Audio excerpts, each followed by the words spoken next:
안녕하세요. 오늘이 만약 당신의 삶의 마지막 날이라면 천국에 가실 확신이 있으신가요? 대부분의 사람들은 확신이 없다고 합니다. 하지만 성경에서는 그 사실을 우리가 알 수 있다고 기록하고 있습니다. 천국에 가려면 어떻게 해야 한다고 생각하시나요? 대부분의 사람들은 선한 행위나 종교 생활, 죄에서 회개하고 죄를 짓지 않아야 천국에 갈 수 있다고 생각하지만 성경에서는 그것과는 상반되는 이야기를 한다는 것 알고 계시나요? 죄를 많이 지어서 지옥에 가고 덜 지어서 천국에 가는 것이 아닙니다. 로마서 3장 23절 말씀입니다. 모든 사람이 죄를 지어 하나님의 영광에 이르지 못하더니 이 모든 사람 안에는 저도 포함이 되고 당신도 포함이 됩니다. 죄란 단순히 악한 행위가 아니라 하나님의 율법을 범하는 것이 죄입니다. 우리가 나라의 법을 어기면 감옥에 가는 것처럼 하나님의 법을 어기면 하나님께서 정해놓으신 벌, 그 죄에 대한 대가를 받을 수밖에 없습니다. 로마서 6장 23절에는 죄의 삭은 사망이나 라고 말을 합니다. 삭은 쉽게 말하면 보수라는 뜻입니다. 우리가 일을 하면 대가로 보수를 받습니다. 이처럼 모든 사람이 죄를 지었기 때문에 그 대가로 사망이라는 보수를 받는 것입니다. 그런데 여기서 말하는 사망은 몸이 죽는 사망만이 아닙니다. 몸이 죽는 것은 첫째 사망입니다. 그렇다면 둘째 사망이란 뭘까요? 성경의 맨 끝책인 요한계시록 20장 14절에서 15절에서는 이렇게 말을 합니다. 사망과 지옥도 불호수에 던져졌더라. 이것은 둘째 사망이니라. 누구든지 생명책에 기록된 것으로 드러나지 않은 자는 불호수에 던져졌더라. 즉, 둘째 사망은 혼이 죽는 것, 지옥에 가는 것입니다. 요한계시록 21장 8절에서는 어떤 사람들이 둘째 사망에 가는지 설명되어 있습니다.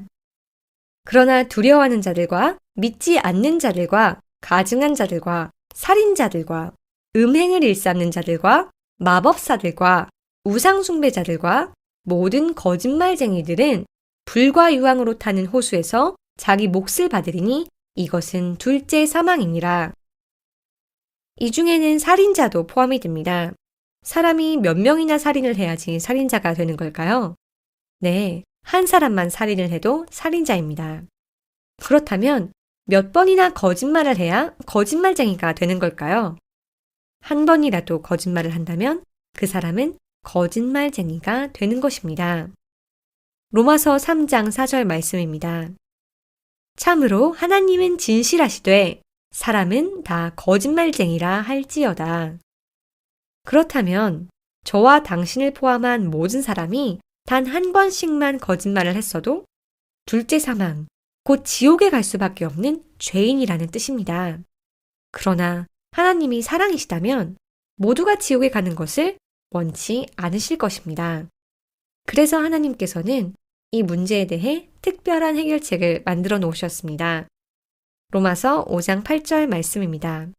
우리가 아직 죄인이었을 때에 그리스도께서 우리를 위해 죽으심으로 하나님께서 우리를 향한 자신의 사랑을 당당히 제시하시느니라. 우리는 지옥에 갈 수밖에 없는 죄인이지만 우리가 지옥에 가는 것을 막으시기 위해 그리스도께서 우리를 위해 죽으셨다고 기록하고 있습니다. 여기서 말씀하시는 예수 그리스도가 누구인지 아시나요?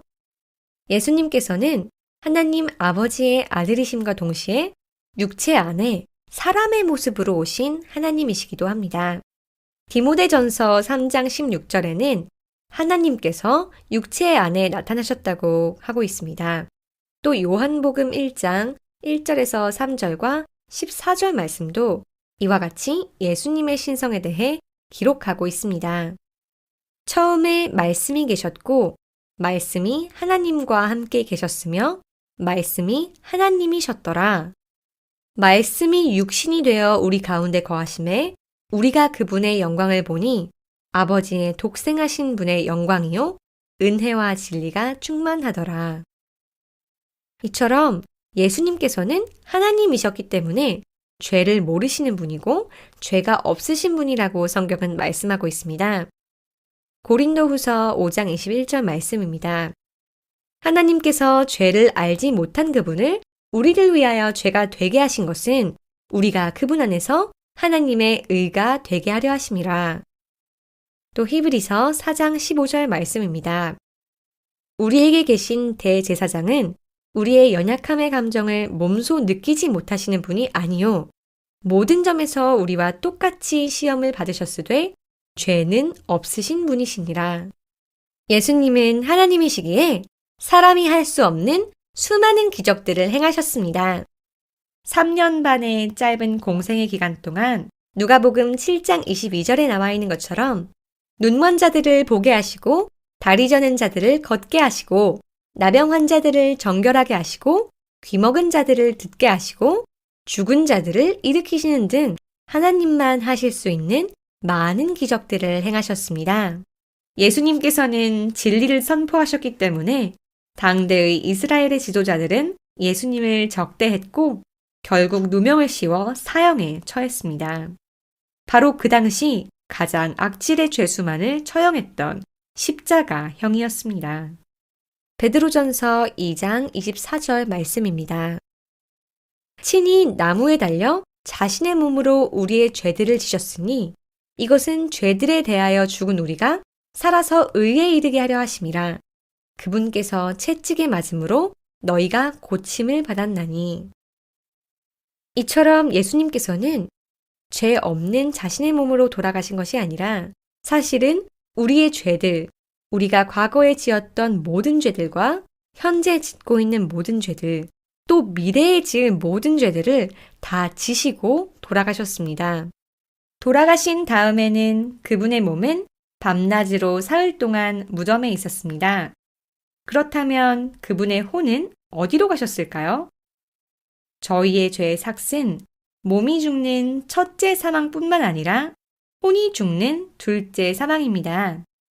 만약 예수님께서 우리의 죄의 삭을 대신하셨다면 십자가의 육체적 죽음뿐만 아니라 지옥에서의 둘째 사망까지 대신하셔야만 하는 것입니다.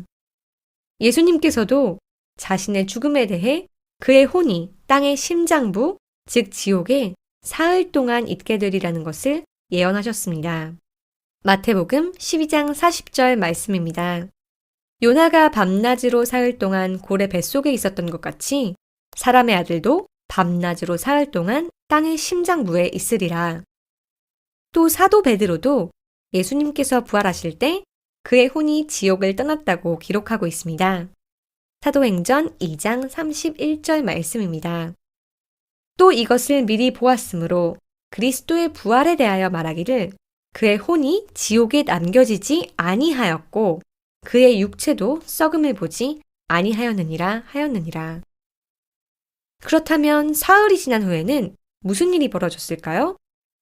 고린도전서 15장 3절 말씀입니다. 그것은 곧 성경 기록대로 그리스도께서 우리의 죄들로 인하여 죽으시고 묻히셨다가 성경 기록대로 셋째 날에 다시 살아나시고 이 구절처럼 예수님께서 만약 셋째 날에 다시 살아나시지 않았다면 아직도 지옥에서 저희의 죄의 삭을 지불하고 계신다는 뜻이 됩니다.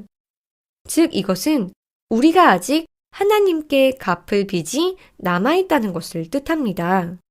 그러나 부활하셨다는 것은 죄의 삭의 지불을 다 끝내셨다는 것을 의미합니다. 그렇다면 전 인류의 삭을 지불하셨을까요? 아니면 특정한 사람들만을 위해 지불하셨을까요? 네, 그것은 모든 사람을 위한 것이었습니다. 그러나 모든 사람이 천국에 갈까요? 그건 아닙니다. 그렇다면 무슨 차이로 어떤 사람은 천국에 가고 어떤 사람은 지옥에 가는 걸까요? 성경은 단 하나의 차이가 있다고 합니다. 요한복음 3장 36절 말씀입니다. 아들을 믿는 자에게는 영존하는 생명이 있고 아들을 믿지 않는 자는 생명을 보지 못하며 도리어 하나님의 진노가 그 위에 머물러 있느니라. 요한복음 3장 18절 말씀입니다. 그를 믿는 자는 정죄를 받지 아니하거니와 믿지 않는 자는 하나님의 독생자의 이름을 믿지 아니하였으므로 이미 정죄를 받았느니라. 천국 가는 사람과 지옥 가는 사람. 그 둘을 갈라놓는 단 하나의 차이점은 믿는 자와 믿지 않는 자인 것입니다. 성경에서 말하는 이 믿음은 지식으로 아는 것과는 다릅니다. 믿는다는 것은 그 믿는 대상을 100% 신뢰하는 것입니다. 우리가 종교생활 또는 선한 행위를 신뢰하여 그것들을 행함으로 천국에 간다고 생각한다면 우리는 우리 자신을 신뢰하는 것이겠지요. 그러나 예수님을 믿는다는 것은 우리의 행위나 선함을 의지해서가 아닌 십자가에 못 박혀 죽으시고 묻히셨다가 다시 사셔서 우리 죄를 제거하신 그분을 신뢰하는 것입니다. 그 어떤 행위도 필요하지 않기 때문에 에베소서 2장 8절에서 9절에는 이렇게 말씀하고 있습니다. 너희가 믿음을 통해 은혜로 구원을 받았나니 그것은 너희 자신에게서 난 것이 아니요 하나님의 선물이니라. 행위에서 난 것이 아니니 이것은 아무도 자랑하지 못하게 하려 함이라. 또 로마서 6장 23절도 다음과 같이 기록합니다. 죄의 삭은 사망이나 하나님의 선물은 예수 그리스도 우리 주를 통해 얻는 영원한 생명이니라. 어떤 사람이 당신께 만약 5만 원짜리 성경책을 선물로 드리면서 5천 원만 주세요 한다고 하면 그것이 헐값이라고 해도 선물이 아닙니다. 만약 그가 그 성경책을 드리면서 대가로 심부름을 부탁한다고 해도 그것은 당신이 그 심부름을 한 대가, 삭을 받는 것이기에 선물이 될 수 없습니다. 그렇다면 만약에 그 사람이 이 성경책은 영원히 당신의 소유인 것을 약속하며 드린다고 가정합시다. 몇 년 후에 성경책에 먼지가 뽀얗게 쌓여 있다고 해서 그 사람이 실망하여 다시 가져간다면 어떻게 될까요? 그분이 무슨 이유로든지 드린 것을 다시 가져간다면 그 성경책은 그 사람이 처음에 약속했던 대로 영원히 당신의 것이 아니었으니 그 사람은 거짓말쟁이가 되는 것입니다. 성경에는 하나님께서 하실 수 없는 것이 하나 있다고 합니다. 무엇인지 아시나요? 디도서 1장 2절 말씀입니다. 영원한 생명의 소망 안에서 사도가 되었는데 이 생명은 거짓말 하실 수 없는 하나님께서 세상이 시작되기 전에 약속하셨으나 이 구절처럼 하나님은 거짓말 하실 수 없고 약속하신 것은 꼭 지키시는 분입니다. 예수님께서는 여러 번 영원한 생명을 받은 자들은 지옥에 가지 아니한다는 것을 그분의 말씀을 통하여 약속하여 주셨습니다. 요한복음 5장 24절 말씀입니다. 진실로 진실로 내가 너희에게 이르노니 내 말을 듣고 또 나를 보내신 분을 믿는 자에게는 영존하는 생명이 있고 또 그는 정죄에 이르지 아니하리니 사망에서 생명으로 옮겨졌느니라. 이 구절에서는 사람이 예수님을 믿는 그 순간 그 사람에게 영원한 생명이 이미 있음을, 그리고 미래에 지옥에 가지 않을 것임을, 그리고 이미 사망에서 생명으로 옮겨진 존재임을, 그 사람이 구원받았음을 이 세 시제를 통하여 이야기하고 있습니다. 요한복음 10장 28절 말씀입니다. 내가 그들에게 영원한 생명을 주노니 그들이 결코 멸망하지 않을 것이요 또 아무도 내 손에서 그들을 빼앗지 못하리라. 여기서 아무도는 우리 자신 또한 포함합니다. 우리가 구원받은 후 짓는 죄들은 이미 예수님께서 지불을 마치셨기 때문에 우리를 예수님의 손에서 벗어나게 하지 못합니다. 왜냐하면 믿는 그 순간 우리는 하나님의 자녀로 다시 태어났기 때문입니다. 요한복음 1장 12절 말씀입니다. 그분을 받아들인 자들, 곧 그분의 이름을 믿는 자들에게는 다 하나님의 아들이 되는 권능을 그분께서 주셨으니, 이 구절에서도 마찬가지로 선한 행위나 종교 생활을 잘한 사람에게 하나님의 자녀가 되는 권능을 주신다고 말씀하지 않습니다.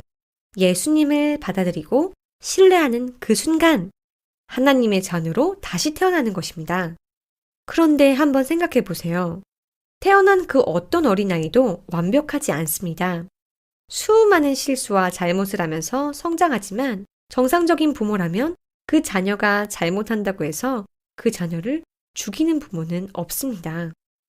다만 자녀가 올바른 사람으로 성장할 수 있게 때에 맞는 징계와 훈계를 합니다. 마찬가지로 우리도 다시 태어났다고 해서 그 순간으로 완벽한 기독교인이 될 수 없습니다. 어린아이가 자라나는 것처럼 실수와 잘못을 하면서 배워나가는 것입니다. 부모와 자식의 관계처럼 구원받은 자가 죄를 짓는다고 해서 그 아버지이신 하나님이 그 자녀를 지옥에 보내지 않습니다. 그러나 자녀가 올바른 길로 가기를 원하시는 하나님의 훈계와 벌은 이 땅에서는 받게 되는 것입니다. 히브리서 12장 7절에서 9절 말씀입니다. 주께서 사랑하는 자를 친히 징계하시고 자신이 받아들이는 아들마다 채찍질하시느니라 하셨느니라. 너희가 징계를 견디어내면 하나님께서 아들을 대우하듯 너희를 대우하시나니 아버지가 징계하지 않는 자가 무슨 아들이냐? 모든 사람이 징계를 받으므로 너희에게 징계가 없으면 너희가 사생하여 아들이 아니니라. 그렇다면 오늘 예수 그리스도를 믿고 하나님의 자녀가 되고 영생을 받았는데 몇십 년 후 살인과 같은 큰 죄를 저지른다면 천국에 갈 수 있을까요? 정답은 살인하지 않는다고 천국에 가는 것이 아니라 예수님을 신뢰하여 영원한 생명을 받은 그 믿음으로 가는 것이기 때문에 천국에 갈 수 있습니다. 살인을 포함한 어떠한 미래의 죄라도 예수님께서 이미 십자가에 못 박혀 죽으셨을 때, 그리고 사흘 동안 밤낮으로 땅의 중심부에 있으셨을 때 제거하여 주셨기 때문에 그 구원은 취소될 수 없습니다. 그러나 하나님의 자녀로서 그런 큰 죄를 짓는다면 하나님 아버지의 혹독한 징계는 이 땅에서 피할 수 없을 것입니다. 또 하나, 수많은 사람들이 구원받은 후에 자살한다면 회개할 시간이 없기 때문에 구원이 취소되어 지옥에 떨어진다고 생각합니다. 그렇지만 성경에서는 자살하면 지옥에 간다고 말하는 구절이 단 한 구절도 없습니다. 자살 또한 살인의 한 종류로 예수님께서 이미 제거하신 모든 죄의 일부분입니다. 이미 구원받은 사람이 죄를 한 번씩 저지를 때마다 용서해달라고 구원해달라고 말을 해야 할까요? 그것은 마치 자녀가 부모에게 잘못을 저지를 때마다 용서해달라며 저를 죽이지 않고 다시 낳아주세요 하는 것과 같습니다. 만약 당신이 부모님께 잘못을 저질렀는데 평생 사과를 하지 않는다고 해서 부모님께서 당신을 죽이거나 당신은 더 이상 자녀가 아니야 라고 하시지 않는 것처럼 평생 회개를 하지 못하더라도 한 번 하나님의 자녀가 되었으면 그 사람은 영원한 하나님의 자녀입니다. 오히려 성경은 사무엘기에 나오는 사울왕과 사사기에 나오는 삼손의 이야기로 자살을 하더라도 한 번 구원받은 자는 하나님의 자녀이며 천국에 간다는 것을 말씀하고 있습니다. 그 둘 다 어릴 적 하나님을 신뢰하여 구원받은 주님의 자녀였으나 죄 속에서 살다가 끝에는 자살이라는 길을 선택하고 말았습니다. 그러나 성경은 사무엘상 28장 19절에서 사울왕이 천국에 간다는 것을 언급하며 사사기 16장의 삼손의 자살 또한 그의 기도에 응답하신 하나님의 역사임을 보여줍니다. 지금까지의 설명을 잘 이해하셨는지 확인하는 몇 가지 질문을 드리겠습니다. 당신이 둘째 사망에 갈 수밖에 없는 죄인인 것을 믿으시나요? 예수님께서 당신의 과거, 현재, 미래 죄를 사하시기 위해 십자가에 못 박혀 죽으시고 다시 사셨음을 믿으시나요? 예수님께서 여기에 서 계시고 예수님께 영원한 생명을 달라고 하신다면 예수님께서 그 영원한 생명을 당신에게 주실까요? 당신이 그분이 행하신 일을 구원의 유일한 길로 믿고 의지한다면 주실 것입니다. 그렇다면 그 영원한 생명을 몇 번이나 달라고 해야 할까요? 아기가 매일매일 태어날 필요가 없듯이 단 한 번만 요청하여도 예수님께서 당신의 믿음을 보고 하나님의 자녀로 다시 태어나게 하십니다. 위 질문에 네라고 대답하셨다면 이제 당신은 복음을 이해했고 받을 준비가 되셨습니다. 성경은 그런 당신께 마지막으로 이렇게 말씀하고 있습니다. 로마서 10장 9절에서 10절 그리고 13절 말씀입니다. 내가 만일 내 입으로 주 예수님을 시인하고 하나님께서 그분을 죽은 자들로부터 살리신 것을 내 마음속으로 믿으면 구원을 받으리니 사람이 마음으로 믿어 의에 이르고 입으로 시인하여 구원에 이르느니라. 누구든지 주의 이름을 부르는 자는 구원을 받으리라. 지금 예수님께서는 당신에게 영원한 생명이라는 선물을 내밀고 계십니다. 예수님을 마음속으로 신뢰하셨다면 그 믿음을 입으로 시인하여 영원한 생명을 받으시면 됩니다. 제가 간략한 기도로 도와드리고 싶습니다. 이 기도가 신비한 힘이 있는 것이 아니라 당신의 믿음을 예수님께 입으로 시인함을 통해 영원한 생명의 선물을 받기를 원한다는 의사를 밝히는 것입니다. 제가 지금 하는 기도를 한 줄씩 따라 하시되 진심으로 주님께 말씀하세요. 그럼 시작하겠습니다. 하나님 아버지, 저는 제가 제 죄로 인하여 지옥에 갈 수밖에 없는 죄인임을 인정합니다. 그러나 저는 예수 그리스도께서 저를 위해 십자가에 매달려 죽으시고 제 죄를 사하시고 다시 사심을 믿습니다. 저를 구원하여 주시고 영원한 생명을 주세요. 예수님의 이름으로 기도합니다. 아멘. 진심으로 기도하셨습니까? 그렇다면 믿음 안에서 하나님의 자녀로 새롭게 태어나게 되셨으니 정말 축하드립니다.